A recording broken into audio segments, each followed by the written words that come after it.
ahead of the 2023 presidential election. Let us look at the three major presidential candidates so that we can be able to examine which of them is more suitable to be president of Nigeria in 2023. Now, I narrow this to three major candidates.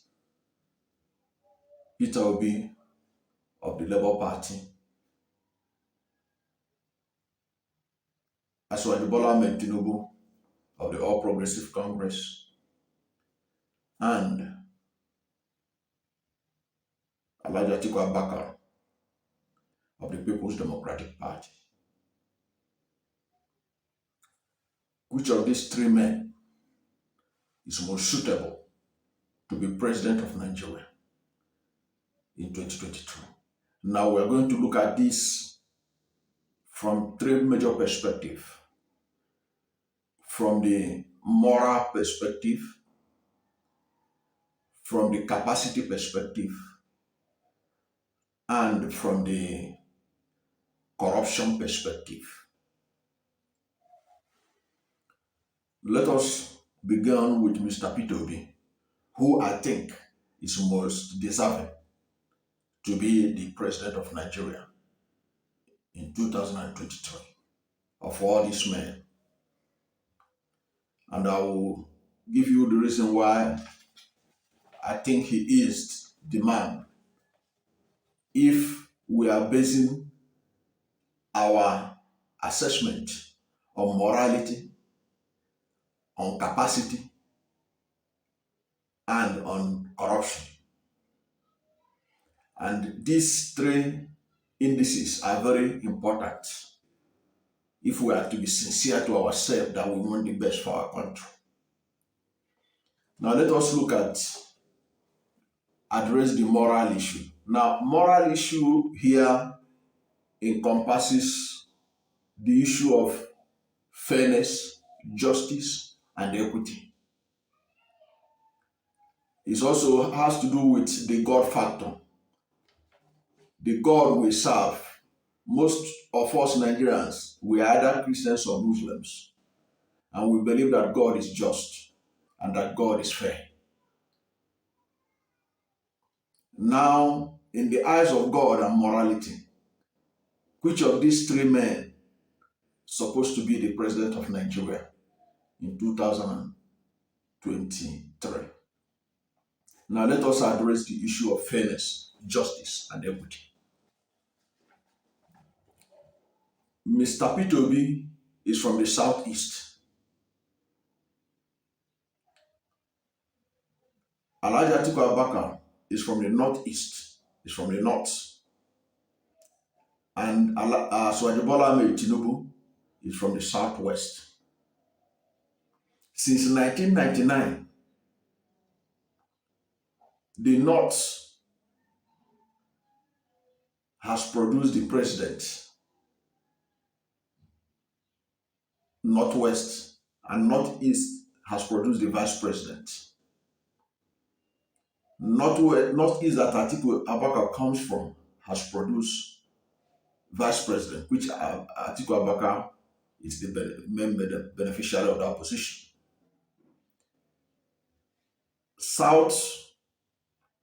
Northwest has produced President Muhammadu Buhari and the late President Umaru Musa Yar'Adua. Southwest has produced Obasanjo 8 years as president of Nigeria, and Southwest has produced Osibanjo 8 years by May 29, 2023. Asiwaju would have spent 8 years, making altogether 16 years of Southwest presidency in Nigeria since 1999. Southeast has never produced anything like that. Southeast since 1999 has never produced president. It has never produced vice president. So based on principle of equity, justice, and fairness, Obi ought to be the man that everybody is rooting for now, because he's from the zone that has never produced a president. And if we say that power should come to the South because of fairness, justice, and equity. Remember, when governor of Ondo State, who is the leader of the North Southern Governors Forum, said that the power must return to the South based on justice, fairness, and equity. If you go by that key words, fairness, justice, and equity, when the power comes to the South, it ought to have gone to the Southeast. But Asiwaju Bola Ahmed Tinubu used his financial powers and then used his elements in the North who are not ready to allow Southeast to produce presidents, to maneuver the whole thing to his own favor. Asiwaju Bola Ahmed Tinubu, and he emerged. And he knew it in his heart of hearts that in fairness, justice, and equity, the presidency of Nigeria in 2023 ought to come from the Southeast. This issue has been highlighted by the Southern Leaders and Middle Belt Leaders Forum, where they insisted that the next president of Nigeria should come from the Southeast. The leader of Afenifere, Padebanjo, has also said it, that the next president of Nigeria should come from the Southeast in fairness, justice, and equity. Of course, Alhaji Atiku Abubakar also used his own financial connections and all that to scatter the zoning arrangement in PDP, and they march as the presidential candidate under the guise that what they want to do is to win election. And I said it, let us see how Atiku Abubakar will win this election. Okay? Now, based on morality, based on justice, fairness, and equity, the next president of Nigeria ought to come from the Southeast.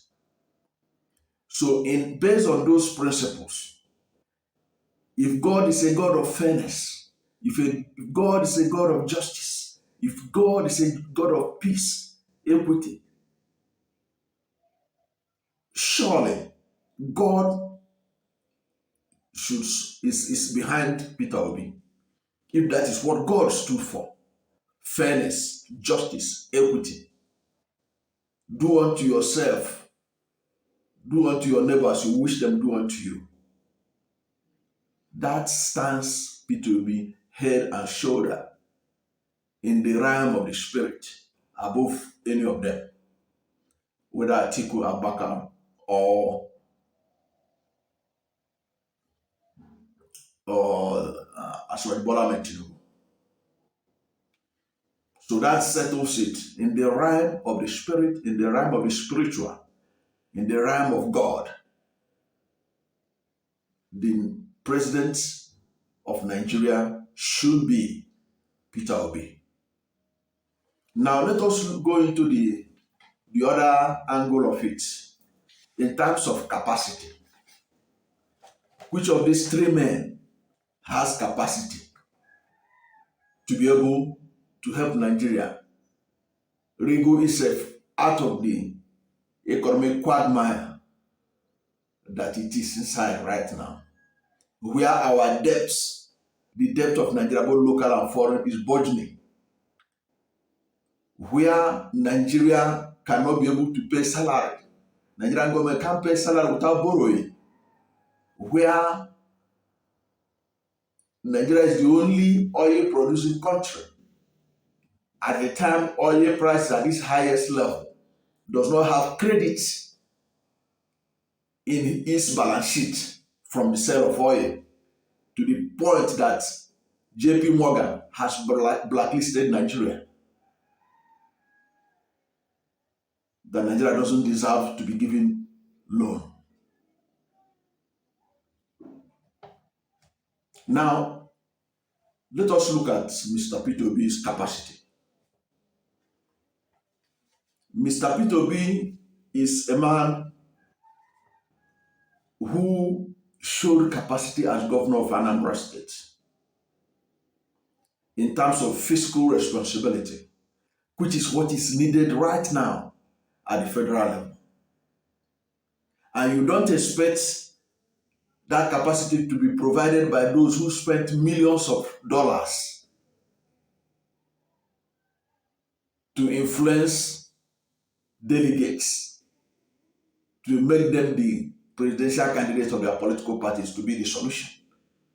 They are going to be fiscally irresponsible, because it is even fiscal irresponsibility for you to use your hard-earned money, if it is really hard-earned money, to bribe or to influence delegates to make you the presidential candidate of your party. It means you are not coming to serve. You are coming to be served. Now, I want us to look at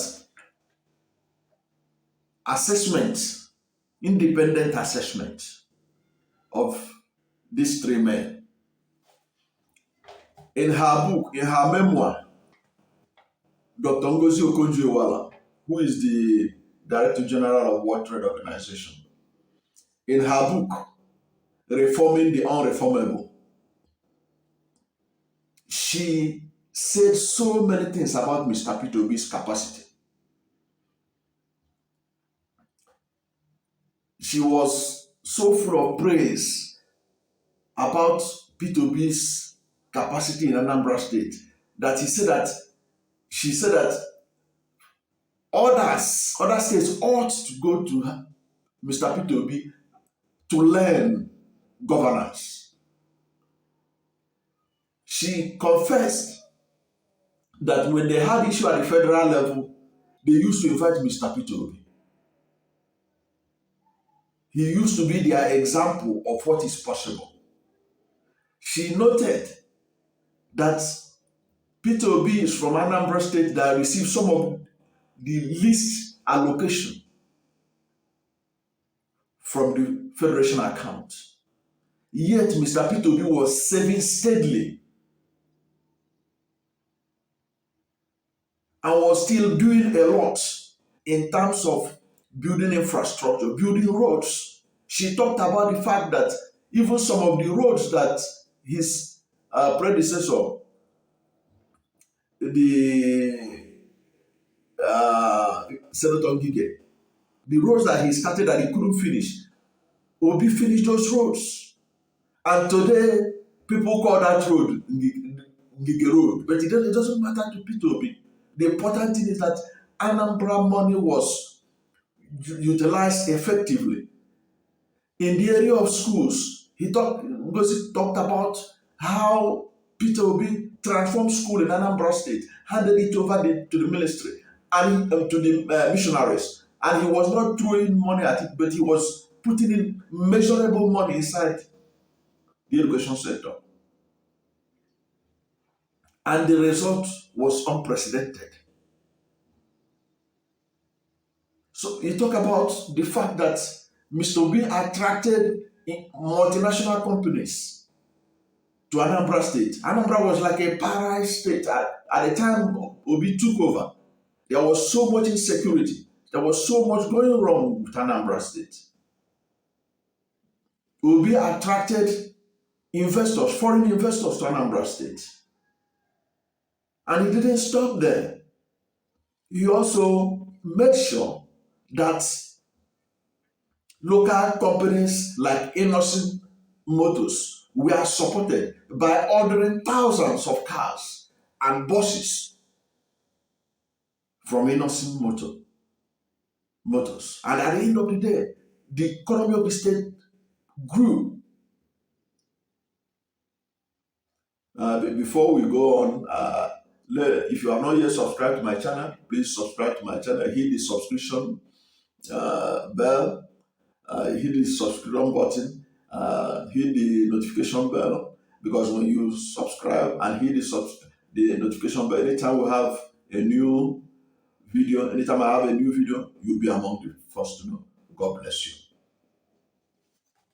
So Mr. Peter was able to do this in terms of showing capacity. And Ngozi confessed that what Obi was doing in Anambra is what was needed at the federal level. And that is why this is a clarion call for Nigerians if they are really serious that they want to bring the country out of its present economic quagmire.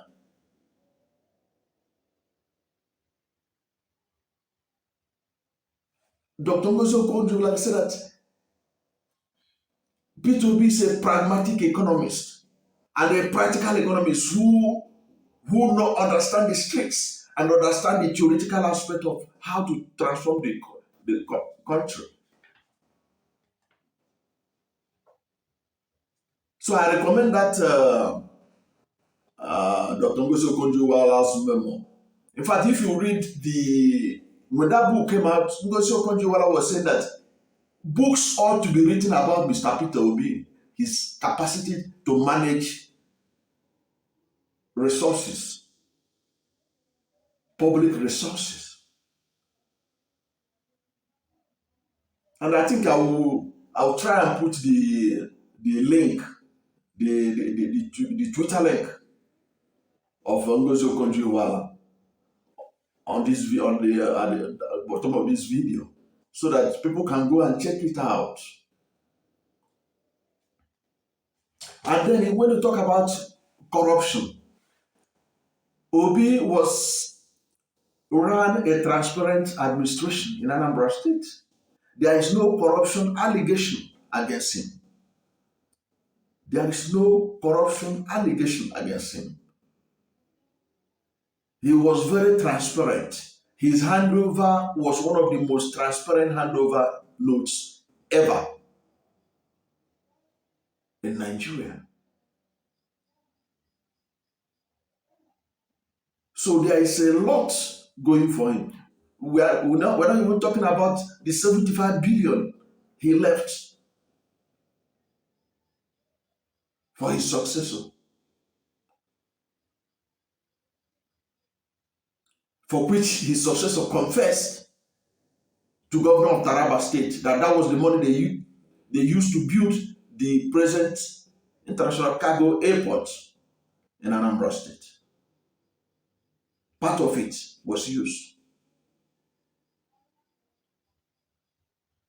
Mr. Obi is not enjoying any pension as former governor. In fact, he has called for the abolition of the outrageous pensions that former governors are enjoying in this country.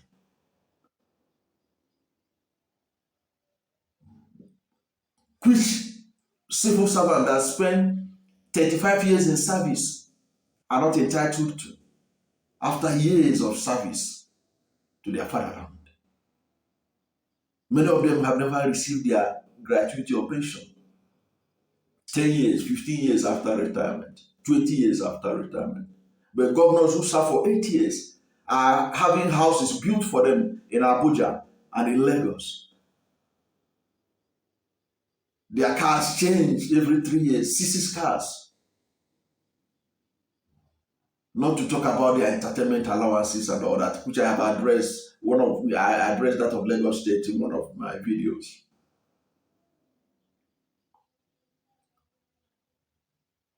So he is not a man that will mess around with Nigeria's money or steal Nigeria's money for whatever reason. He is proud to be a trader. He tells everybody who cares to listen that he is a trader.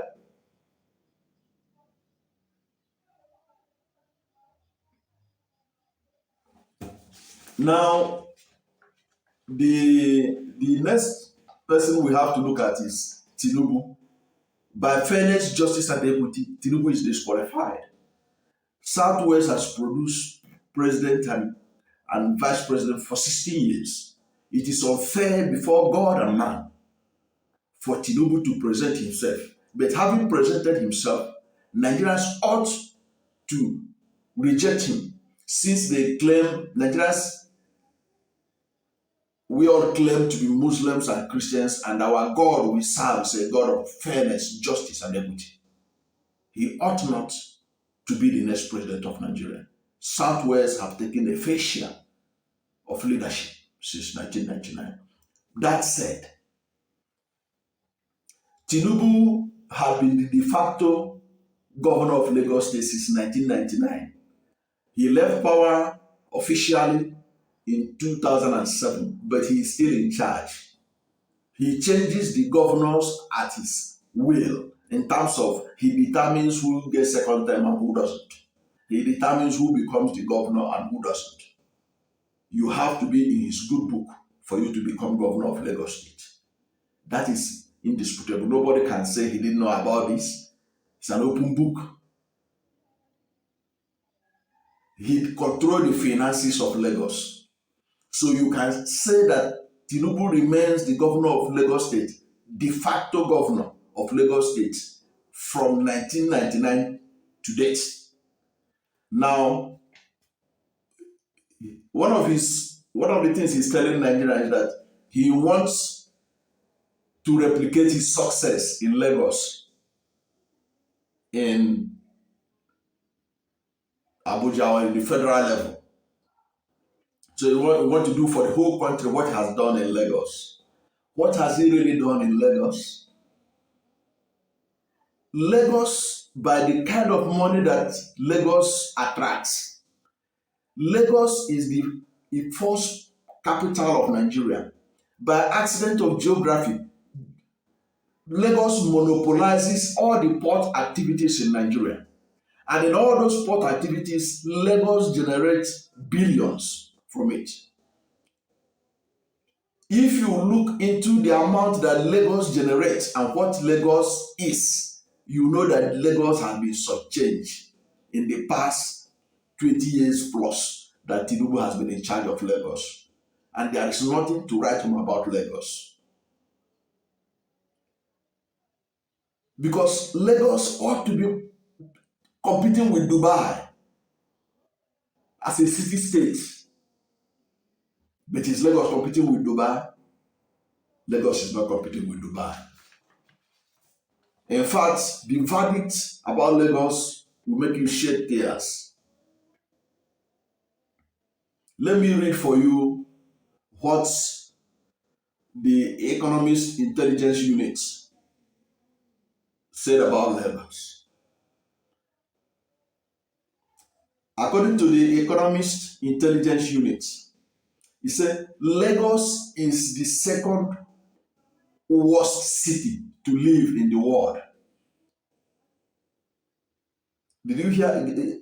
Get it clearly what I'm saying. I'm not the one that made up this. This is by the Economist Intelligence Unit, by the Economist magazine. It's an international magazine of international repute. He said Lagos is the second worst city to live in the world, according to Economist Intelligence Unit. Lagos has been ranked 139 out of 140 in the list of most livable cities in the world in the first quarter of 2021. This makes Lagos the second worst city to live in the world today. This is the city that Asiwaju Bola Tinubu said he wants to replicate all over Nigeria as an indication of his success story.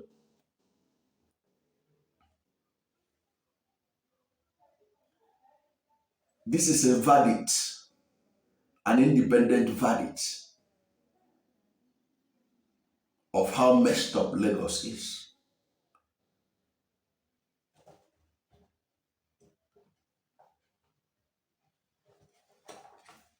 And if Tinubu has any magic wand to turn our economy to El Dorado, he should have started in Lagos, where everything is in his palms.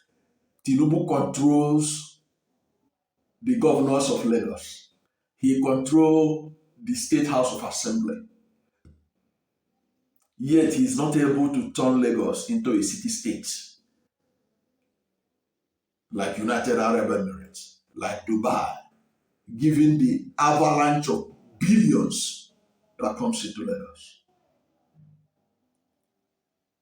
In that same Lagos, some of the poorest Nigerians, majority of Lagosians are poor, and they are going to show their anger in this election, 2022. Now, in terms of corruption, as for the Bola Tinubu, there are so many things going wrong. I don't have to go and list corruption. You just go to the internet and type his name about corruption. You will see lists of things that has to do with him, both local and foreign, so that you can be able to make your own judgment.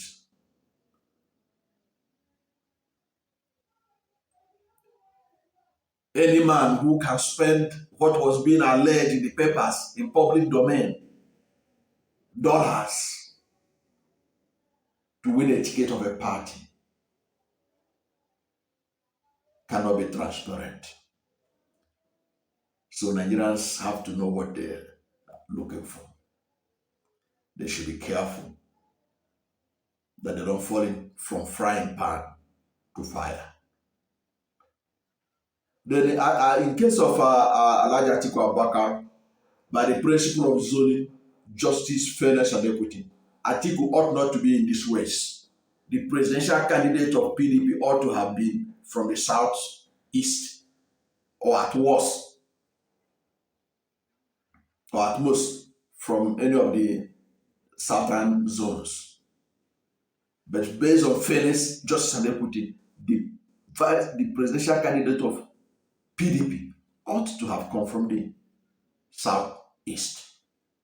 He has used the machinery of the party and usurped the position that rightly belonged to southeast. And he's running with it. So based on moral ground, fairness, justice, and equity, he ought to be out of it. But aside that angle, he has already captured the position. His name has been submitted to INEC. He is the presidential candidate of the PDP. But in terms of capacity, what kind of capacity does Atiku have to manage the deterioration of Nigeria's economy? The last time I checked, his academic qualifications in that direction is nothing to write home about.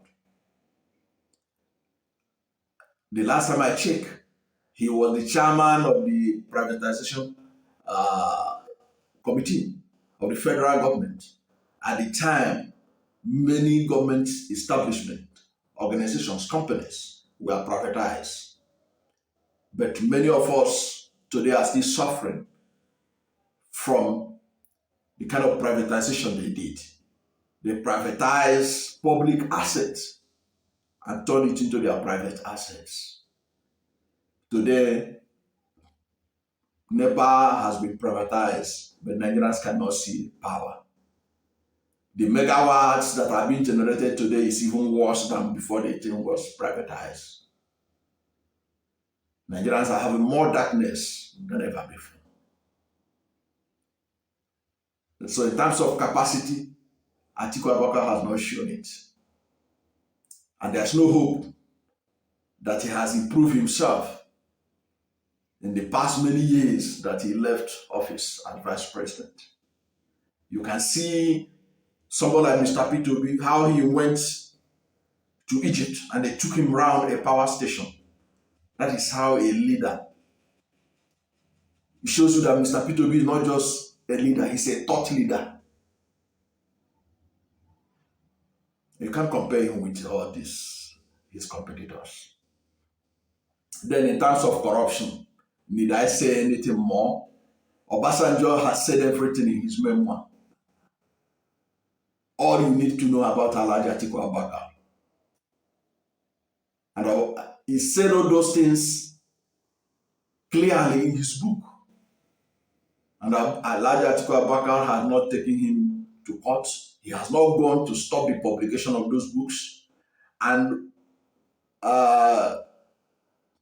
President Olusegun Obasanjo is still saying it publicly that God will not forgive him if he had allowed Atiku Abubakar to succeed him, knowing what he knew about Atiku Abubakar. I don't need to say anything anymore. That settles it all. Thank you for watching this video. Please, if you have not yet subscribed to my channel, hit the subscription button, hit the notification bell, like this video, share it widely, because we need to educate a lot of Nigerians who have to make the choice in 2023. God bless you. Thank you for watching.